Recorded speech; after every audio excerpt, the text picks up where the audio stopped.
Friends, welcome back to my channel SS લાઈફમાં તમારું સ્વાગત છે. કેમ છો બધા મજામાં? બસ જો અત્યારે પહોંચી ગયા છીએ બદ્રીનાથ અને ગાડી પાર્કિંગમાં મૂકી દીધી છે અને ત્યાંથી ચાલવાનું સ્ટાર્ટ કરી દીધું છે. 3-4 કિલોમીટર છે ચાલવાનું, એ પછી લાઇનમાં ઊભું રહેવાનું છે. તો બસ જુઓ, 2 કિલોમીટર લાંબી લાઈન લાગી છે. 3 થી 4 કિલોમીટર. 3 થી 4 કીધું? અરે બાપરે! પેલા દાદા મળે એમણે એવું કીધું કે 8 વાગ્યાના અમે લાઈનમાં લાગ્યા હતા.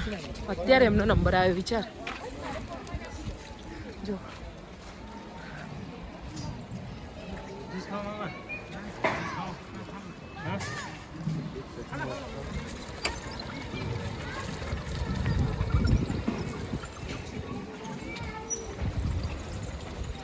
અહીંયાથી ટોકન લેવાની, પંજીકરણ કરવાનું અને પછી અહીંયાથી આગળ જવાનું છે મંદિર તરફ.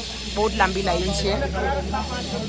લાઈન કઈ બાજુથી જવું? અહીંયાથી આ એક્ઝિટ છે, આ એન્ટ્રી છે.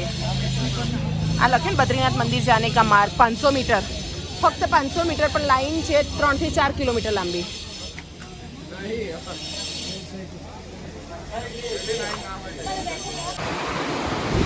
બદ્રીનાથ ટેમ્પલ આ અલકનંદા નદી છે ને,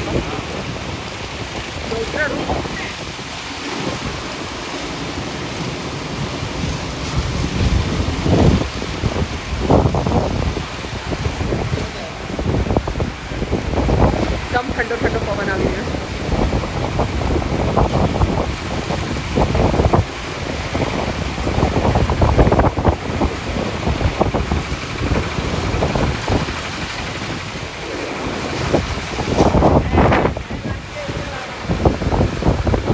ખબર નહીં કેટલા વાગે નંબર આવે. 100 રૂપિયાની એક.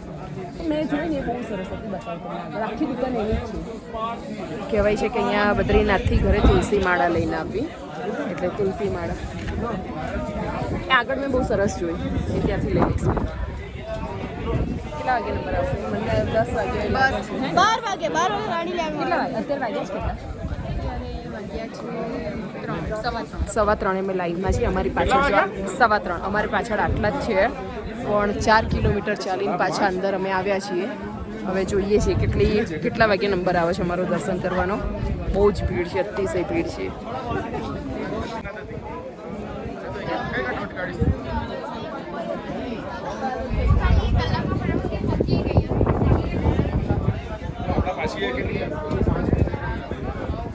બ્યુટીફુલ છે વિહાન.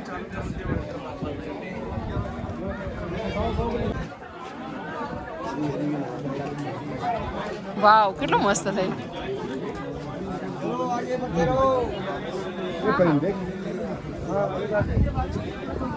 પાછું વચ્ચે बताओ जी ना, हम जाओ. हाँ अभी चुनाव का रिजल्ट आया, करा दिया काम. वो अभी चुनाव ममता को 1.5 मिनट डालना, ममता को 1.5 मिनट डालना लास्ट में.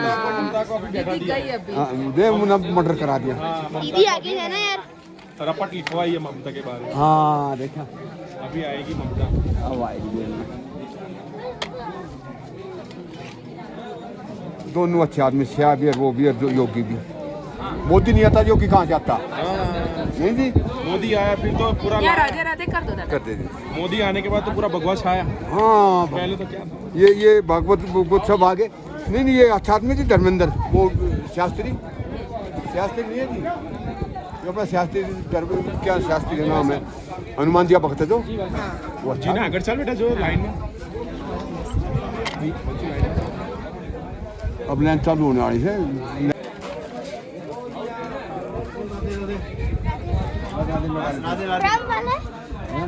राधा रानी राधे राधे.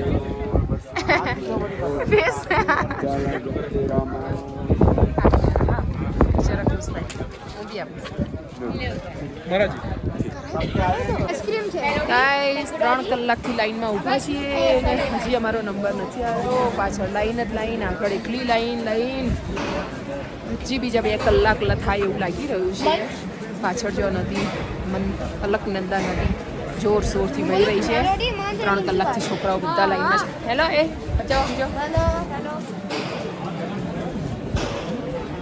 આ ઠંડી, જેમ જેમ ઠંડી વધતી ગઈ એમ બધા ધીમે ધીમે બધું કવર કરવા માંડ્યા.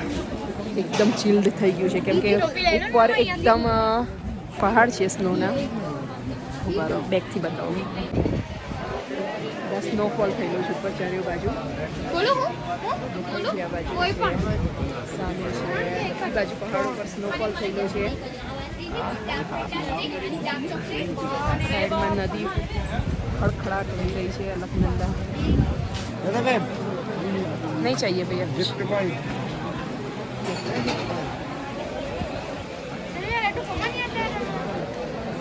મંદિર તો છે એક હજી ત્યાં છે. તો ત્યાં મંદિર છે આ જગ્યાએ. આ મંદિર છે ને તો હજી આટલી લાંબી લાઈન છે. આપણે બાપરે બીજા 2 કલાક સાચા. અહીંયા આ યલો દેખાય સામે પેલી બાજુ.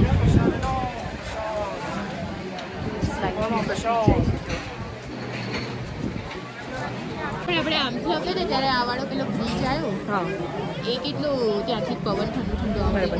આજ સુધી આટલી ઠંડીમાં બધી જગ્યાએ પણ મારું આટલો નાકનો પાર્ટ આટલો પાર્ટ ક્યારેય ફાટ્યો નથી. એટલું ફાટી ગયું છે. હા ડ્રાય થઈ ગયું છે એકદમ. એટલું બોડી લોશન વેસેલિન લગાવીએ છીએ ને તોય બધાના મોં થઈ ગયા છે. 4 કલાકથી ઊભા છે તો છોકરાઓ આમ થાક્યા નથી જો કે હજી હે ને. ઉતર્યા ને એટલે પતી ગયું. કેદારનાથ ચડીને ઉતર્યા ને પછી તો કશું બી આમ અઘરું ના લાગે. સાચી વાત છે. આટલું ચાલવાનું હોય આજે બી આપણે કેટલું ચાલ્યા તો 3 કિલોમીટરથી ચાલીએ છીએ. 3-3.5 કિલોમીટર ઉપર નીચે તો આજે હજી એટલો થાક નથી ને. કારણ કે મોટો એટલો પહાડ ચડીને ઉતર્યા છીએ ને તો આ કંઈ નથી લાગતું. સાચી વાત છે. શું બેટા 3.5 કલાક ઉપર થઈ ગયા પણ લાઈન ઓછી થવાની નામ જ નથી દેતી. હજી જો હવે પાછળ મંદિર દેખાય છે. હજી ત્યાં સુધી પહોંચવાનું છે.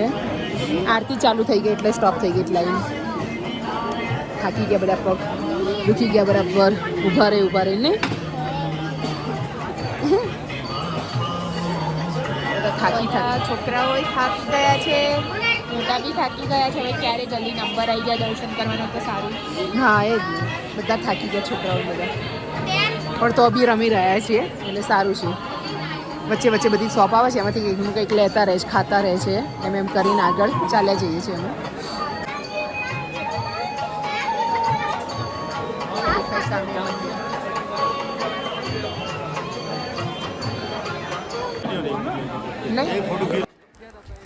અત્યારે વાગ્યા છે રાત્રિના 8 અને બસ જો 3 વાગ્યાના અમે લાઈનમાં ઊભા હતા. 8 ને 10 મિનિટે અમે બહાર દર્શન કરીને આવ્યા છીએ. તો બહુ જ સરસ દર્શન થઈ ગયા. બહુ ભીડ અતિશય હતી પણ બહુ જ શાંતિથી દર્શન થયા અને બહુ સરસ મજા આવી દર્શન કરીને. તો બસ જો બહાર આવી ગયા. આ છે ઇન્ડિયાનું ફર્સ્ટ વિલેજ માનાગાંવ. જ્યાંથી સરસ્વતી ઉત્પન્ન થાય છે અને ત્યાં જ લુપ્ત થઈ જાય છે. ના સરસ્વતી અલકનંદા અને સરસ્વતી બંને અચ્છા.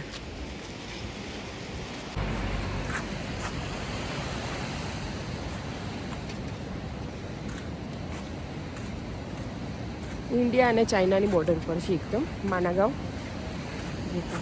અલકનંદા નદી વહી રહી છે ને સામે જે વસ્તી જેવું બધું દેખાય છે ને એકદમ બિલ્ડિંગ જેવું એટલે નાના નાના ઘરો જેવું એ માનાગાંવ છે.